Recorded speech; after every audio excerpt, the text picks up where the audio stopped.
നമസ്കാരം. മലയാളി വാർത്തയിലേക്ക് സ്വാഗതം. കഴിഞ്ഞ കുറച്ച് ദിവസമായി തുടരുന്ന മഴയിൽ നിന്ന് ഡൽഹിക്ക് ഉടൻ മോചനമില്ല. അടുത്ത ഒരാഴ്ച കൂടി നഗരത്തിൽ മഴ തുടരുമെന്നാണ് ഇന്ത്യൻ കാലാവസ്ഥാ വകുപ്പിന്റെ മുന്നറിയിപ്പ്. ഇതിന്റെ ഭാഗമായി ഞായറാഴ്ച യെല്ലോ അലർട്ട് പ്രഖ്യാപിച്ചിട്ടുണ്ട്. ഞായറാഴ്ച ദിവസം മുഴുവൻ ആകാശം മേഘാവൃതമായിരിക്കുമെന്നും ഇടിമിന്നലോട് കൂടിയ നേരിയതോ മിതമോ ആയ മഴയ്ക്ക് സാധ്യതയുണ്ടെന്നും കാലാവസ്ഥാ വകുപ്പ് അറിയിച്ചു. അടുത്ത 6-7 ദിവസങ്ങളിലും സമാനമായ രീതികളിൽ മേഘാവൃതമായ ആകാശവും നേരിയ മഴയും പ്രതീക്ഷിക്കാമെന്നും പ്രവചനത്തിന് പറയുന്നുണ്ട്. ചുരുക്കത്തിൽ ഡൽഹിയിലെ മഴക്കാലം തൽക്കാലം അവസാനിക്കുന്നില്ല. ശനിയാഴ്ചയിലെ കണക്കുകൾ പരിശോധിക്കുകയാണെങ്കിൽ രാവിലെ 8:30 വരെയുള്ള കണക്കുകൾ പ്രകാരം ഡൽഹിയിലെ പ്രധാന കാലാവസ്ഥ നിരീക്ഷണ കേന്ദ്രമായ സഫ്ദർജംഗ് ഒബ്സർവേറ്ററിയിൽ 1.1 മില്ലിമീറ്റർ മഴയാണ് രേഖപ്പെടുത്തിയത്. അന്നേ ദിവസം രേഖപ്പെടുത്തിയ കൂടിയ താപനില 35.1 ഡിഗ്രി സെൽഷ്യസ് ആയിരുന്നു. ഇത് ഈ സമയത്തെ സാധാരണ താപനിലയാണ്.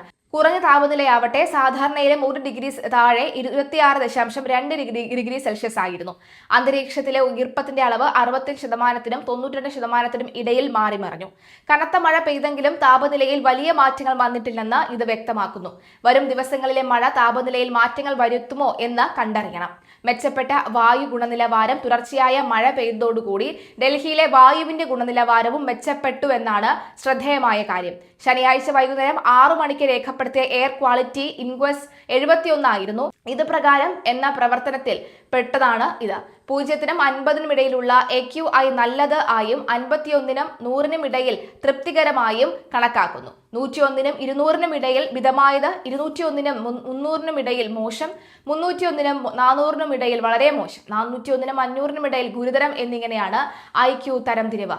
മഴ കനത്തതോടുകൂടി അന്തരീക്ഷ മലിനീകരണത്തിന് താൽക്കാലികമായെങ്കിലും ശമനമുണ്ടായി എന്ന ഡൽഹി നിവാസികൾക്ക് ആശ്വാസമാണ്.